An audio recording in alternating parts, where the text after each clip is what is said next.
Hello, I'm Phil Capin. I'm assistant professor at the Harvard Graduate School of Education, and I'm happy to welcome you to episode 5 of our Usable Knowledge Literacy Insights series.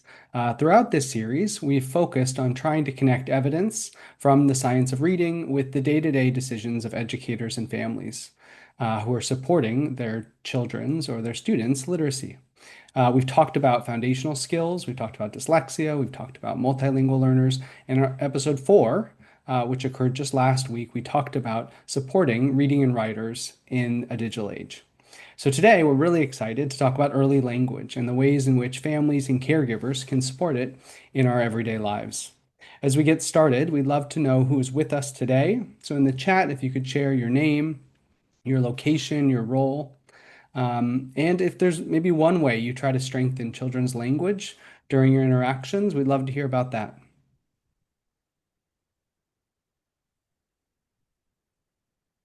While you're doing that, I'll introduce our guest. Really fortunate to be joined by Meredith Rowe. She is the Saul Zantz Professor of Early Learning and Development at the Harvard Graduate School of Education. Her research focuses on helping caregivers influence children's early language and literacy development. She's identified specific features of early language environments that support children's language and cognitive growth, and has really what I really appreciate about her work is she's translated those insights into the practical strategies that can really help families. So, Meredith, thank you for being here. Thanks so much, Phil. It's great to be here, and thanks for hosting the series. Yeah. And welcome to everyone who's joining us online. Some familiar names, and then lots of folks, it sounds like, who are both educators and parents. So thank you. Okay, so I want to start, Meredith, with the big picture. We know from decades of research that early language development is foundational to later reading and writing. But I'm not sure this is universally recognized. I know when I was a teacher, I didn't fully appreciate how much early language sort of sets the table for students' ability to read words, understand sentences, and make sense of the text that they engage with in school. I'm also not sure that I really realized the ways in which I, as a teacher, could strengthen their oral language development, not just in building vocabulary, but helping them to understand and use complex sentences, for instance. And so I wonder if you could just help by explaining how children's early language development lays the foundation for later reading and writing, and why, all of us, educators and families, should really think about early language as a central concern. Yeah, great question. Thanks. So as you say, well, I guess what we know from the literature is that the single best predictor in kindergarten of children's later reading comprehension skills is vocabulary. So, young children come to school with vastly varying vocabulary skills. And so much of my work has been thinking about, well, how can we boost those vocabulary skills before they get there, but also continue to build oral language skills during the early elementary years. And I think that what we know is that it isn't so much about teaching, like in a teaching kind of way, um, throughout their early life. It's more about exposure. Like the environment plays such a huge role in early development. We know about plasticity and everything in brain development, and the environment plays a larger role in language than any other domain. And it makes a lot of sense, right? So children have to learn, I mean, they have to hear a word to learn it, right? Because little kids can't read yet. So how else are they going to pick up words? They need to hear them. So the environment can be extremely impactful. And then also when it comes to reading later, the reason vocabulary is so important is because even once you can decode the text and read the words out loud and sound them out perfectly, you need to know what they mean to understand what you're reading. So this leads me in my work to think that we really need to focus on early environments, structuring environments to promote oral language development. And that's at home and at school, preschool and early elementary classrooms as well. Yeah. And so I think, language is foundational. We sort of established that. And the message that I often hear people give to parents is, just talk more. But I Mhm. think my read of the literature is that not all talk is equally beneficial.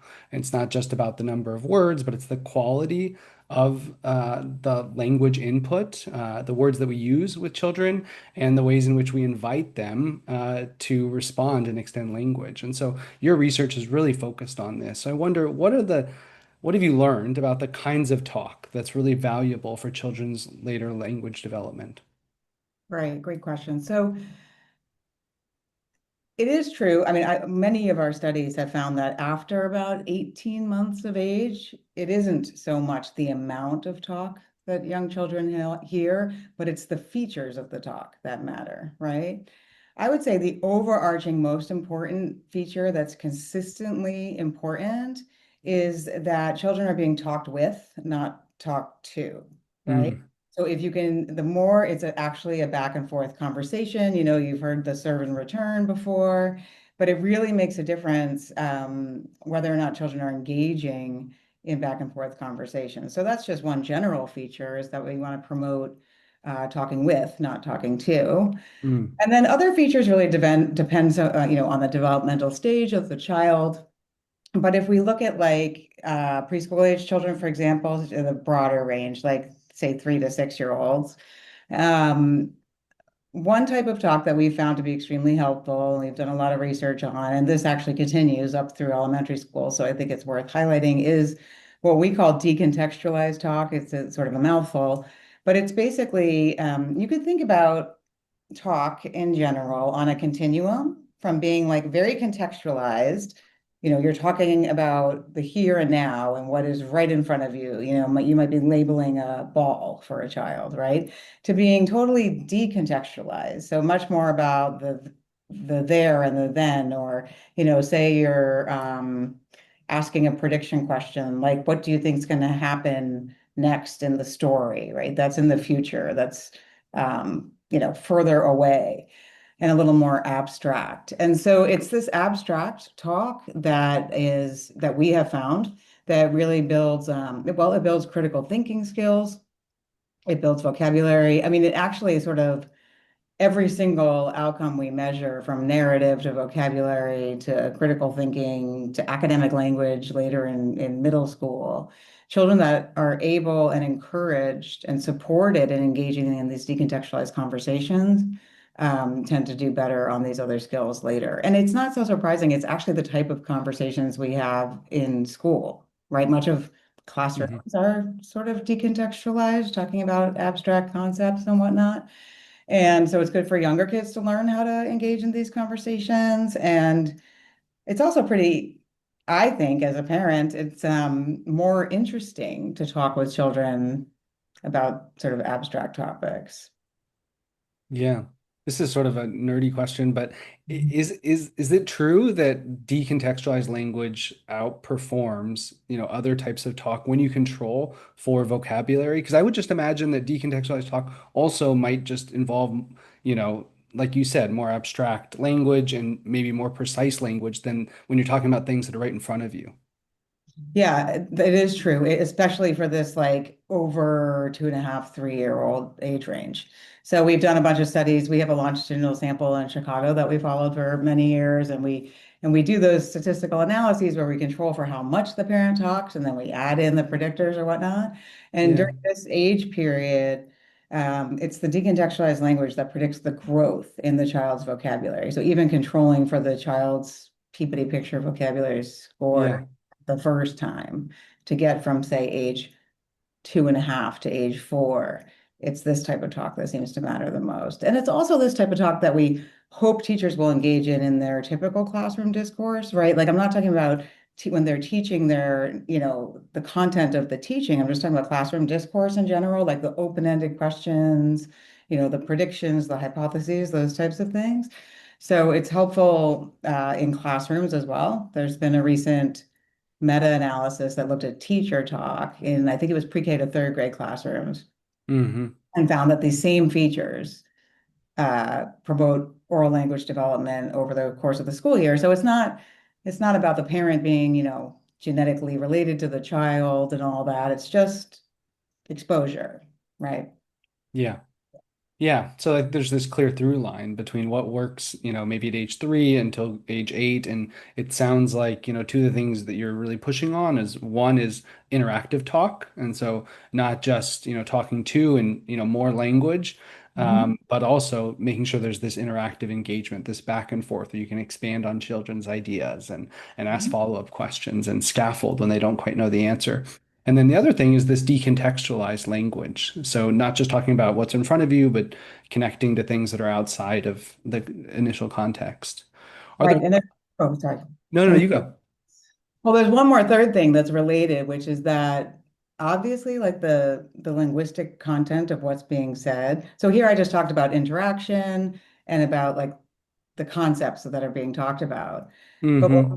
what we've been able to show, and is not necessarily surprising, is that when you have these abstract conversations, you have to use more words, right? And so it's sort of like the linguistic complexity comes along with it, right? So you could imagine like if you're sitting down with your family and you want to find out about something that you guys are doing tomorrow, you have to say something like, tomorrow when we go to the doctor, blah, blah, blah, blah, blah, right? So you have to like use a much longer, complex sentence, much, it's so much more complex than just saying ball, right?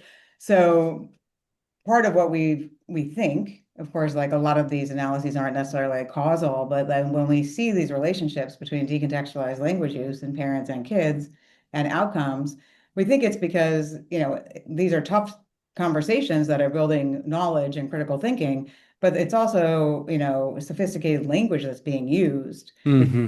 pushing the child to engage in conversations where they have to talk more and use more complex syntax and more diverse vocabulary and all of that. And so that is also helpful. Yeah. Yeah. So, in addition to the interactive talk and, decontextualized, building on concepts, also this really sophisticated language. And, I think that that's one thing that my wife is a speech language pathologist and was an early childhood teacher and kinder teacher. And I see her, scaffolding up, but using really sophisticated language with our daughters when they were young. And I always thought like, oh, I should, translate this to the words that would make sense to them. But as I sort of get to know this literature better, I can see the way in which she builds up, but keeps the bar high and tries to talk to them, as if they're more mature. Yeah, and I think that's the right advice always to give. You're better off going above the bar than below. Yeah, yeah. So, I think, one of the themes of this series so far is that, educators, families are all very busy. And so we have to think about, taking that body of research about decontextualized language, interactive conversations and making sure to keep that sophisticated, that bar high, and try to translate it into some, feasible and practical strategies that families can apply, ideally within their daily routines. And so I wonder, what do you think are like the most high impact practices that families could take on? Yeah, that's a great question. So, well, I guess when we think about practices, it isn't so much like an activity, it's just a type of conversation, right? I can say that in our research, for a long time, we've studied when do these conversations happen, right? Hmm.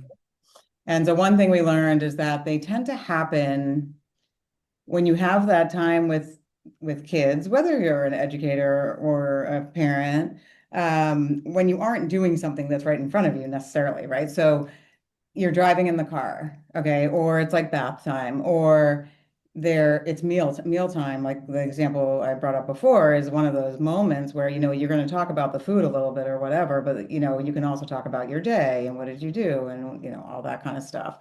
So there are certain routines, I guess, that draw this type of talk out more anyway.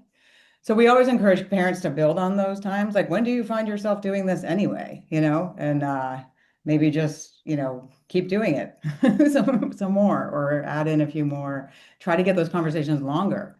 And, we did a study with parents where we trained them. We didn't train them because they were all parents do these things. They talk about the past, they talk about the future, they use explanations, but it's more about helping parents understand that it's helpful and important for their kids to be exposed to these types of conversations. So we did that, one of those studies in the context of a mealtime. And parents went from like 20% of their talk being decontextualized up to about 50, which is quite a lot. Mm, And then you can also embed these kinds of conversations in book reading moments, So often, some people might think of book reading as you're just supposed to get through the book. Other people approach book reading as a chance to talk about the concepts that are in the book. And there are different ways to embed sort of decontextualized conversations in a book reading interaction, by asking prediction questions or linking what's in the book back to a child's life. It's pretty easy to do as a parent because you obviously know the kid well. It's a little harder in a preschool setting, but there's lots of ways to, if you have the time as like a preschool educator, for example, to preview a book, you can put those stickies in there with the types of questions you might ask to sort of get the conversations going and ask kids to predict what's going to happen next or how the characters are feeling and things like that. So these are really just everyday moments, I guess, is what I want to highlight is I mm. guess those are practices, but I think I think once people realize that, oh, it's just my everyday communication, it's not like a stressful thing, it becomes a little easier um, to embed, or Yeah. Yeah, so so critical to find those daily routines where you can try to stretch out the language and get students to say more. I want to talk a little bit more about the interactive book reading because I think, books, they allow for, students to and or children and parents to be close in proximity and a time for them to bond. It also, reading a book is not like an oral conversation. I mean, books are not just oral conversations written down. There's like more academic language, there's more sophisticated language structures in written text. And so I think those are some of the benefits that I see to interactive book reading. I wonder, from your research, what have you found to be important for families that are, trying to do a daily routine of reading with their kids at home? well, that's absolutely right. So there's the sort of discourse in the books that it's extremely helpful.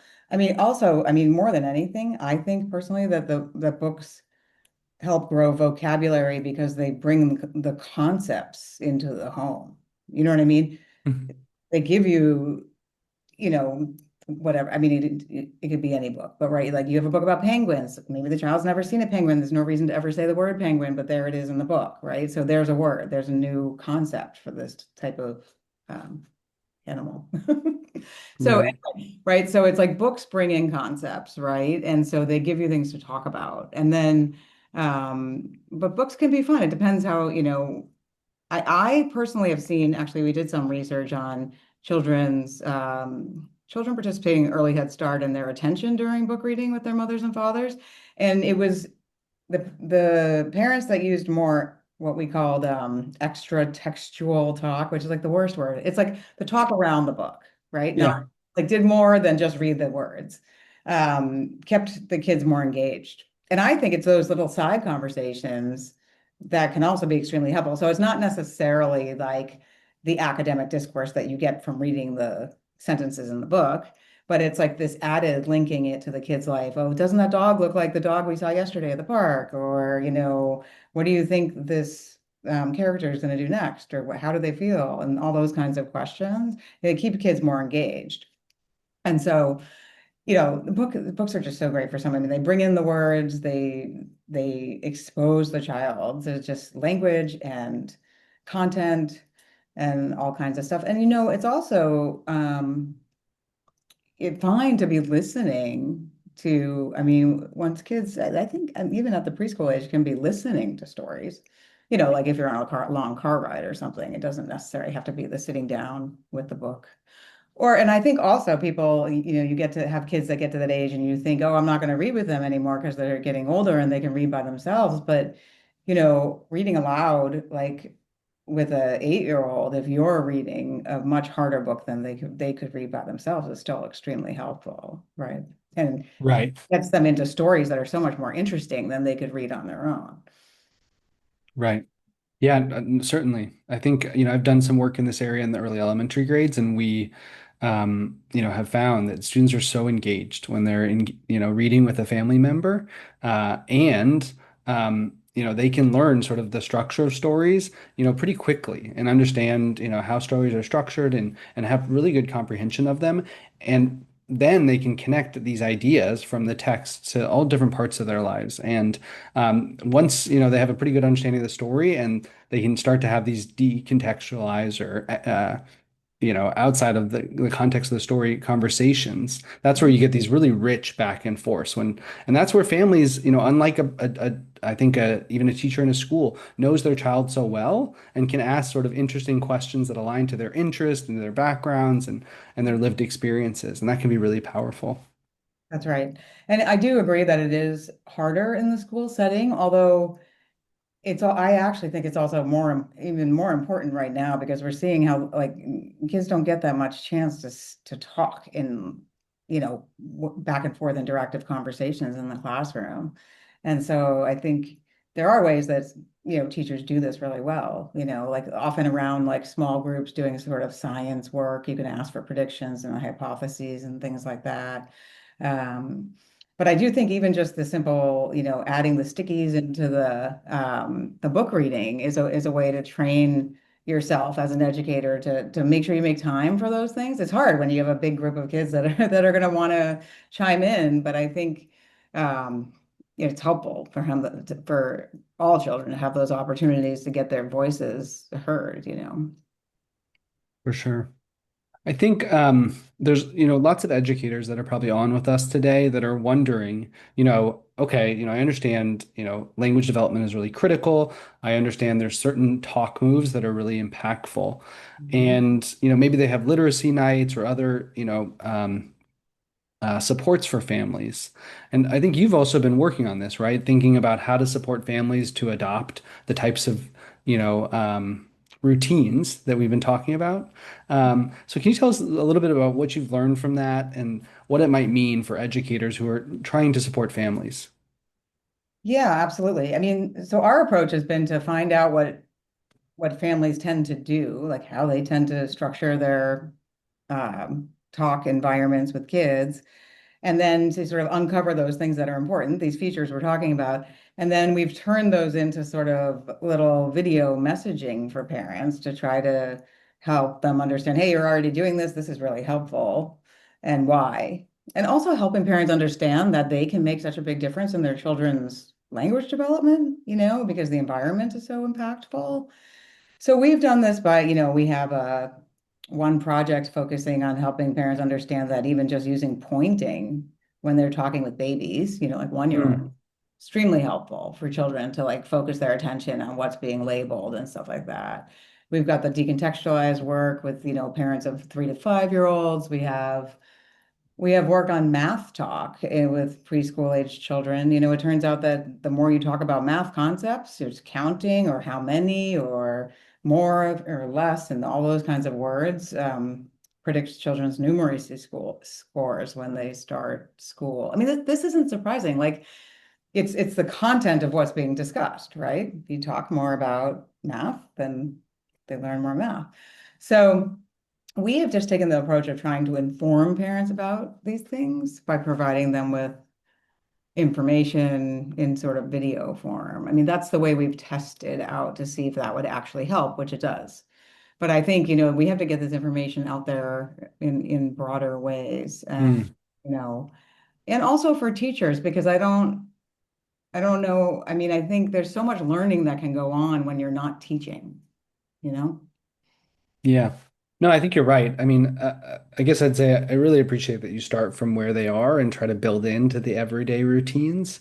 And I think that I spend a lot of time in schools and there's, not as much reading going on, as particularly children reading the text and not as many opportunities for children to talk as there needs to be. And so I do think, the same practices that we're talking about in, pre-K in a home setting are really relevant to teachers. And I think, as a former teacher, had I done maybe more of opportunities for students to do the type of talk we're talking about, it would have translated, I think, to their ability to comprehend a sophisticated text. Mhm. Because language is not just foundational, but it's something we simultaneously have to develop as students are engaging with text. Mhm. Um, I wonder. when you talk about like a short video, so if I let's try to make this concrete for maybe a teacher who's on the session with us. Like, would it be that maybe you could talk about what the content of that 15 or 20-minute video would look like and how, a teacher could apply this? Yeah, sure. Um, so for the decontextualized one, I'll just say a little bit about that. Yeah. So my collaborator, Katie Leach, who's a professor at UNC Chapel Hill, it was for her dissertation a long time ago. She made this video. We made a video for parents, and she used an acronym, which was READY, the word READY, READY. And so the R stood for recalling past events. The E was for explanations. The A was for asking open-ended questions. The D was for discussing the future. And then the Y was for like you, the parent, can make a difference in your child's school readiness, is what this was about, by, Hmm. by using Ready Talk. So we just had like a little, heuristic like that, right? And then the video went through each letter, like with the R, recall past events, and it just had videos of other parents talking with their kids about past things they had done together, right? And we did that for each letter. And that's it. And you do that, and then, parents get it because they do these things anyway. So now they have a way to talk about it. We're not saying decontextualized language, we're saying ready talk.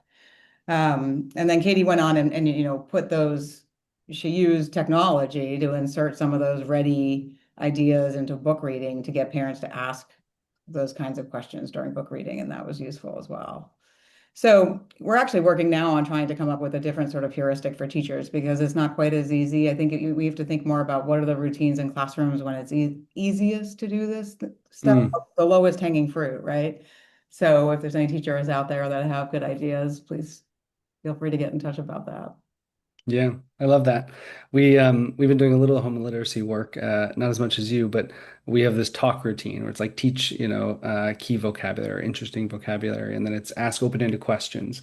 And in the book reading context, one thing that can be really helpful is having students retell the stories. Um, and so that's, the listen to their child retell, and then keep it. I think the K stands for, keep it positive and stretching their language or extending language. Yeah, exactly. Well, that's the other thing about I'm barely seeing any of these posts, but I saw one about somebody loving wordless picture books. And I mean, that's the best thing about wordless picture books too, is that, you can ask little kids, like you can say it's your turn to tell a story, right? And it's great practice. Yeah. Yeah. So lots of helpful insights, thinking about vocabulary and the key role that that plays, thinking about routines that can support talking with, not talking to children, or Mhm. and these practical routines. Maybe in the follow-up materials, we'll share more information about the Ready routine, which I think would be really helpful for the folks that are listening today. So as we begin to wrap up, I wonder if I could just ask, one final question, and it's if there's like maybe one or two pieces of advice that you want to share with families that you hope they'll remember from today's conversation, what do you want them to take forward with them? I guess more than anything, just that as parents, we can help our kids learn so much about the world by just having conversations. And it doesn't have to be complicated, or we don't have to teach them about science or anything, the types of conversations that are so helpful that I hear parents having in all of our studies are just little things like about what we're going to do next week and all this kind of stuff. So it's really just engaging and engaging children in conversations would be the number one takeaway, and having fun. I mean, this is really not, it shouldn't be stressful, and everyone can do it, no matter how large or small your own vocabulary is, I guess. Yeah, that's wonderful. I might add one idea, which is, I'm particularly interested in how do we prevent or at least help students that might have language related difficulties. And so, there's no like one marker for this. And that's my read of the literature. I'd be interested what you think, Mhm. Meredith. But, students that haven't, yet spoken, at 15 months, a single word, or, at 2 years or not connecting multiple words. My review of the literature, it's still not like, perfectly predictive, right? It's like kind of a coin flip still at that point as to whether there is like a real underlying issue. But I think for family members that are, on the call or able to watch this webinar later, I think that, if you're noticing your child, is talking late or is having difficulties understanding, like, directions, using language, that they should feel comfortable to, in the US, they're able to receive services from public schools at age 3. And so to take advantage of those, talk to the pediatrician, and try to find those, if your child is having early language difficulties, try to keep track of those milestones and make sure to provide, supports early because it's so important to their later development. Absolutely. In some states, it depends what state you live in, but in the US context, some states have early intervention services available as well up until age 3. So yeah, Yeah. it can't hurt. That's the thing, right? Or and often they'll do a early intervention evaluation for you and decide if let you know if you should be, doing extra sessions or anything like that or not. Because it is Yeah. so hard to know. People ask me that question all the time, and there's such an area where the normal distribution is so wide, right? So it's hard to know when you're a mom of a 16-month-old, right? Yeah, Yeah. But early intervention and a lot of the practices we talked to today will help prevent or ameliorate some of these issues. And so I, absolutely. I, I I really appreciate your insights. So thanks again, Meredith. I really thank you for your contributions to the science, but also to this translational piece, to helping families think about what are some practical ways they can support their children's language development. For those that are attending live, we'll follow up with additional resources. Um, and we have another session next week. We're lucky to be joined by Dr. James Kim, who's going to share with us some ideas about reading comprehension.